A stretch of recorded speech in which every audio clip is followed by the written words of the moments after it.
Et bonsoir à tous, c'est Théo pour theobuzi.com et aujourd'hui dans la série The Mac for All, je vais vous montrer comment partitionner ou fusionner un disque sous Mac OS X et j'en profite pour faire un petit clin d'œil au lecteur qui m'a contacté pour que je vous fasse ce podcast dans la série The Mac for All.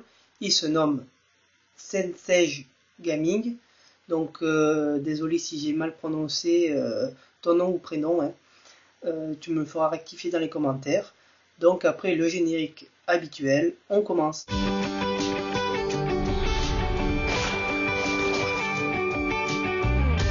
If I live to be 100 and never see the 7 wonders, that'll be alright. Should my tender heart be broken, I will cry those teardrops knowing I will be just fine.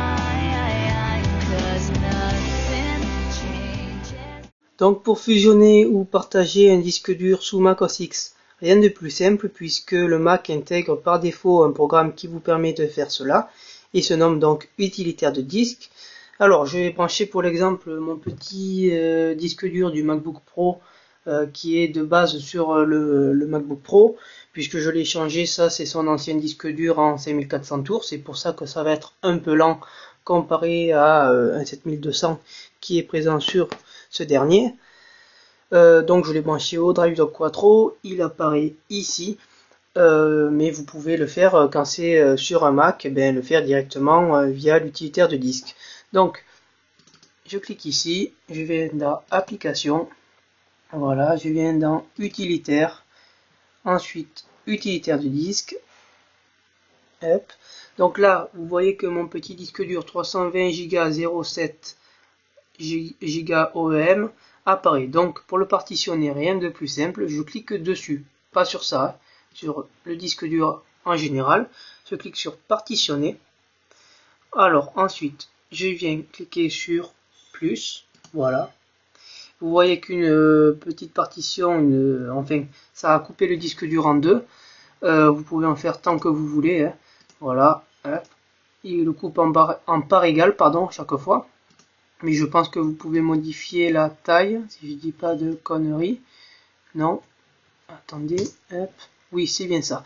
Donc après, vous pouvez modifier la taille si ça ne vous convient pas de la seconde partition ou de celle-là. Alors ensuite, pour partitionner, rien de plus simple, vous cliquez ensuite sur appliquer. Un petit message vous dit que le partitionnement de ce disque entraîne la modification de plusieurs partitions. Aucune partition ne sera effacée. Cette partition sera ajoutée, voilà. Cette partition sera redimensionnée, voilà. Donc vous cliquez sur partitionner. Voilà, donc ensuite vérification du disque, au cas où il y ait des erreurs de lecture. Et puisque le disque dur est tout neuf, puisqu'il n'a tourné qu'une fois dans le MacBook Pro, car je l'ai changé, si vous avez suivi mes précédents podcasts.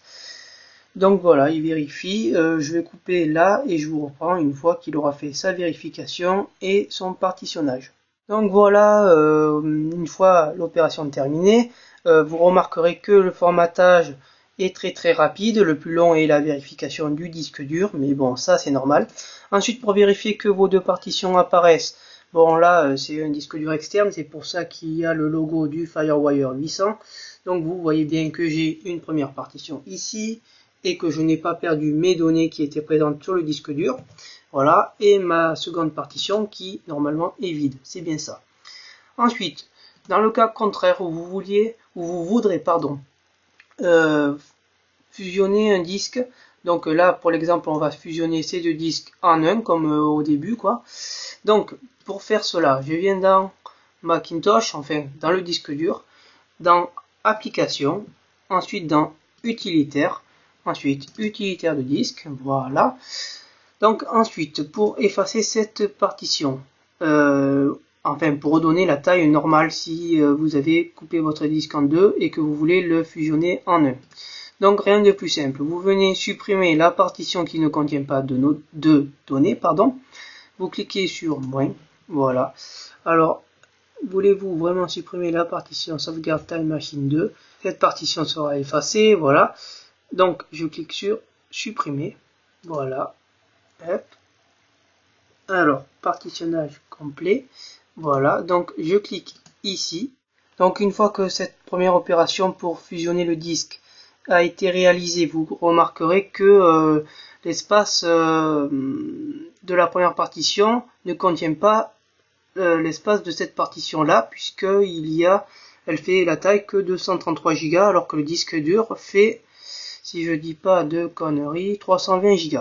Donc pour restituer cet espace non utilisé, ben vous venez cliquer sur plus, voilà, hop, vous cliquez sur supprimer, et là, comme par magie, le disque dur s'est redimensionné en une seule partition, et donc tout l'espace de 320 Go est maintenant revenu.